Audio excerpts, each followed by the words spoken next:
It's time for another Dice Tower review with Z Garcia.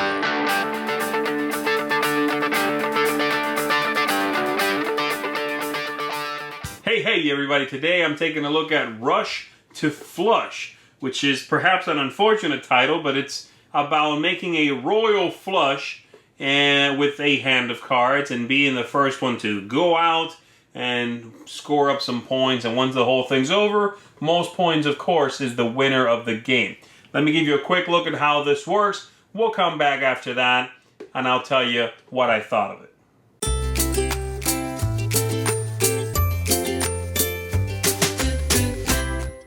The game is played with a modified deck of playing cards. It has aces, kings, queens, jacks, and tens in 4 suits, standard, and then 14 action cards.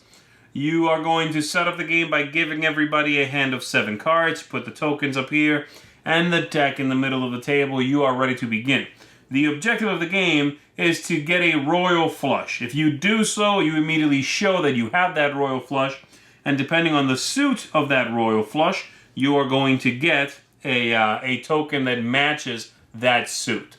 A royal flush, by the way, in case you don't know, is an ace, king, queen, jack, and 10, all of the same suit.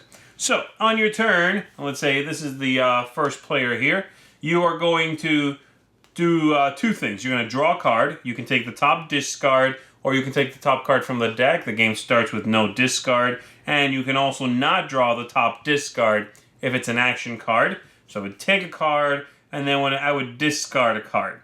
So I could discard anything I want to, and if I discard a card that has that is an action card, I get to do that action card, okay? And there are several different ones. So Root here says, pick up the whole discard pile and select from it any card, including an action card. Since you now have 8 cards, you must discard one. If it's an action card, follow its instructions. You have the Switch, which says select any other player and blindly pick one of their cards. Replace it with one from your hand.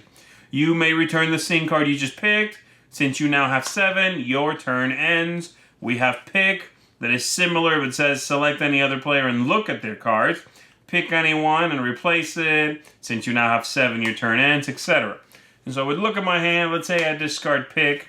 I could take a look at this player's hand here. And let's say, take their, what do I want? I'm going to take this queen, and I'll give them back something I'm not going for, like this one. And so that would be it for my turn, and it would be the next player's turn. They cannot take this. They would draw this one, and then discard one, like Go Fish here that has a nice wall of text on it. It says, select any other player and ask them if they have a card of the given rank. Don't name a suit. If they have one, they must give it to you. If they have more than one, they select which one to give. If you get one, you must give a card back. It's okay to give back the one just given to you. If you don't get a card, your turn ends. Either way, you have 7 cards and your turn ends. So, well, at least it's very clear. Now, it's a lot of text, but it is very clear. So I would discard that. I would ask for I don't know, what do I want? A jack. This player would say, yeah, I've got a jack. Here you go. And they would give me something back because they don't want that. And so on. Now it's this player's turn. They draw. They discard. This player goes. They draw. They discard. You continue doing this until someone gets that full, that royal flush. Let's say it's a royal flush with, I don't know, let's say hearts. Let's say I pull this off and I have an ace, a king, a queen, a jack, and a 10, all in hearts. I would immediately show that. Even if somebody else gave me the card I needed on their turn, I still would show that. I get this token for hearts, give it to myself. We shuffle up, we start again. And we continue playing hand after hand after hand until all of these tokens are gone. If someone completes this later on, and then someone completes throughout the game, let's say we've played now several hands, then these have gone, and this player got that, this player got that, and now someone else completes a hand with hearts, a royal flush. Well, they take one from another player. And so the game does not necessarily last 2, 4, 6, 8 turns. It might last more. There's only 8 tokens, but some will actually just go back and forth. And that's the game. The rules do say play until all the chips are gone, or just, pick a number and play till whatever number of victory points you want. But the real full game is till all of these are gone.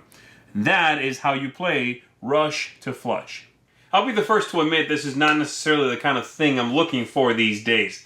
It's got that trite theme. It's sort of a boring concept. I was not sure. I went into it with some trepidation, but I like Rummy as much as the next guy, and so I was hoping it might be good. The artwork is all right. Cards are not bad. It's got those tokens. Okay. The gameplay itself, where you draw one, play one, and you're trying to make a royal flush, that up to there, that sounds all right. It's maybe something you could do with a deck of cards pretty much, but it's not horrible.